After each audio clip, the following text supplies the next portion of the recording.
Greenland రక్షణపై America మినహా NATO దేశాలన్నీ బిజీగా ఉన్నాయి. అగ్రదేశం బారి నుంచి ఆర్కిటిక్ ద్వీపాన్ని ఎలా కాపాడాలని మల్లగుల్లాలు పడుతున్నాయి. కానీ ఓ నాటో మిత్రదేశం నాయకుడు మాత్రం తాపీగా డ్రాగన్ రాజధాని బీజింగ్లో వాలిపోయాడు. ఆ నాయకుడు ఎవరో కాదు, కెనడా ప్రధాని మార్క్ కార్నీ. తాజాగా చైనా అధ్యక్షుడు జిన్పింగ్తో భేటీ అయ్యాడు. కెనడా ప్రధాని చైనాలో పర్యటించడం 8 ఏళ్ల తర్వాత ఇదే మొదటిసారి. కార్నీ పర్యటిస్తున్న టైమింగ్ చాలా ఇంపార్టెంట్. ఇన్నాళ్ల అమెరికా చంకలో ఉన్న కెనడా సొంతంగా అడుగులు వేస్తుంది. అగ్రదేశంతో తెగతింపులు చేసుకుని సొంతంగా చైనాతో జట్టు కట్టేందుకు యత్నిస్తుంది. ఆర్కిటిక్లో చైనా రాకుండా అడ్డుకుంటామని ట్రంప్ చెబుతున్నాడు. కార్నీ మాత్రం చైనాను ఆర్కిటిక్కి ఆహ్వానిస్తోంది. అసలు కెనడా ఏం చేస్తోంది? ఎందుకు బీజింగ్తో కెనడా జట్టు కడుతోంది? Let's watch. ఆర్కిటిక్లో డ్రాగన్ రూట్ క్లియర్ అయిందా? అమెరికాకు కెనడా ఎలాంటి షాక్ ఇచ్చింది? ఆర్కిటిక్ వేదికగా యుద్ధం మొదలవుతుందా? గ్రీన్లాండ్ ఆక్రమించుకుంటామని అమెరికా అధ్యక్షుడు బహిరంగంగానే చెబుతున్నాడు. ఎన్నాళ్ళు యూరప్ దేశాలు లైట్ తీసుకున్నాయి, కానీ వెనుజులాపై అమెరికా దాడి చేయడంతో యూరప్ ఉలిక్కిపడింది. ఆర్కిటిక్ ప్రాంతంలో ఉన్న గ్రీన్లాండ్ డెన్మార్క్ లో భాగంగా ఉంది. డెన్మార్క్ నాటో కూటమిలో భాగంగా ఉంది. అయితే ఆర్టికల్ 5 ప్రకారం నాటో దేశంపై దాడి జరిగితే మిగిలిన అన్ని సభ్య దేశాలు ఆ దాడిని ఎదుర్కోవాలి. శత్రువుపై ఎదురుదాడికి దిగాలి. కానీ ఇప్పుడు నాటో సభ్య దేశంపై మరో నాటో దేశం అమెరికా దాడి తప్పదని వార్నింగ్స్ ఇస్తోంది. తాము గ్రీన్లాండ్ ను వదిలేస్తే చైనా దాన్ని ఆక్రమించుకుంటుందని ట్రంప్ వాదిస్తున్నాడు. చైనాను ఎదుర్కొనే దమ్ము, ధైర్యం డెన్మార్క్ కు ఉన్నాయా అని ప్రశ్నిస్తున్నాడు. ఒక రకంగా ఆర్కిటిక్ లో చైనా పాగా వేయడాన్ని కారణంగా చూపుతున్నాడు ట్రంప్. ఇప్పుడు గ్రీన్లాండ్ ను ఎలా రక్షించుకోవాలి అనే అంశంపై నాటోలో సభ్య దేశాలైన యూరప్ దేశాలు జోరుగా చర్చలు జరుపుతున్నాయి. ఒక రకంగా ఆర్కిటిక్ వేదికగా తీవ్ర ఉద్రిక్తతలు నెలకొన్నాయి. ఏ క్షణంలో అయినా ట్రంప్ దాడికి దిగొచ్చన్న ప్రకటనలు వెలువడుతున్నాయి. కానీ నాటో కూటమిలో భాగమైన ఉద్దేశం మాత్రం అవేవి పట్టనట్టే వ్యవహరిస్తోంది. ఆ దేశం మరేదో కాదు, కెనడా. తాజాగా కెనడా ప్రధాని మార్క్ కార్నీ చైనాలో పర్యటించాడు. బీజింగ్ లో చైనా అధ్యక్షుడు జిన్పింగ్ తో మార్క్ కార్నీ సమావేశమయ్యాడు. కొన్ని కొత్త సంవత్సర కానుకలను ఇస్తూ పర్యటనను ముగించాడు.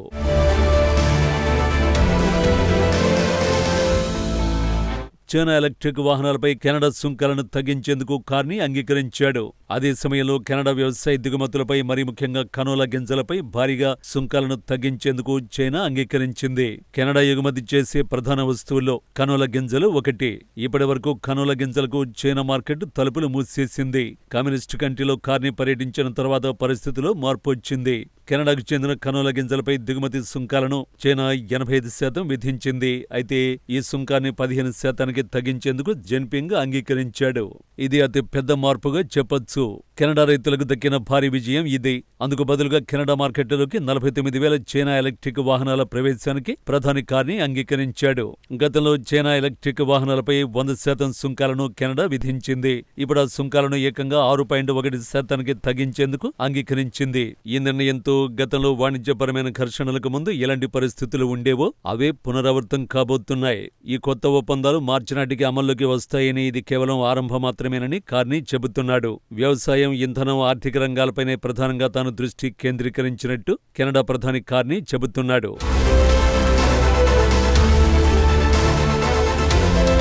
డ్రాగన్ కంట్రీకి కెనడా రూపంలో ఓ మంచి అవకాశం లభించినట్టే. ఎందుకంటే ఆర్కిటిక్ లో చైనా అడుగు పెట్టొద్దని అమెరికా డిమాండ్ చేస్తోంది. యూరప్ దేశాలు కూడా భయపడుతున్నాయి. ఇలాంటి తరుణంలో కెనడా తన వైపునకు రావడం డ్రాగన్ ఎగిరి గంతేస్తోంది. ఇప్పుడు ఆయా దేశాలు వద్దన్నా స్వయంగా ఆర్కిటిక్ లో భాగమైన కెనడానే తనకు ఆహ్వానం పలుకుతోంది. ఇది చైనాకు అద్భుతమైన అవకాశం. కానీ ఒట్టావా మాత్రం చైనాతో స్నేహాన్ని ఓ కీలక వ్యూహాత్మకమైన మార్పుగా భావిస్తోంది.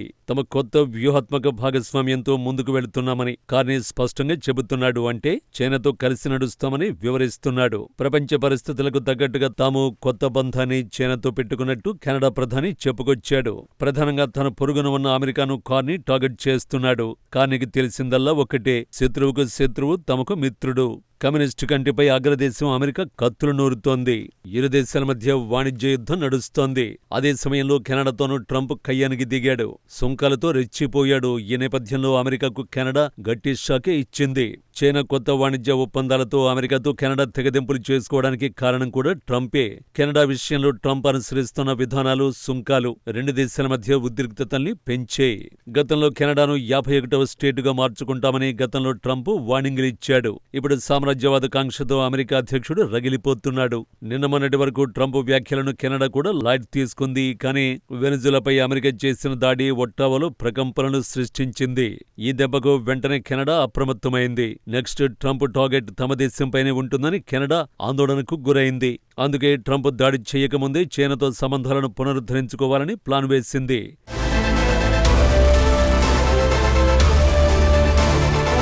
నిజానికి వేరే ఏ దేశమైనా కెనడాపై దాడి చేస్తే నాటో దేశాలు అండగా వచ్చేవి. కానీ ఇప్పుడు నాటో భవిష్యత్తే ప్రశ్నార్థకంగా మారింది. అమెరికా దాడిని అడ్డుకోవాలంటే అగ్రదేశాల సాయం తప్పనిసరి. రష్యాతో ఎలాగూ కెనడా కలవలేదు, కానీ చైనాతో కలిసేందుకు అవకాశం ఉంది. అందుకే కెనడా ప్రధాని ఆ దిశగా అడుగులేశాడు. చారిత్రాత్మక విజయాలు సాధించగల రంగాలపై తాము దృష్టి పెడుతున్నట్టు కార్నీ తెలిపాడు.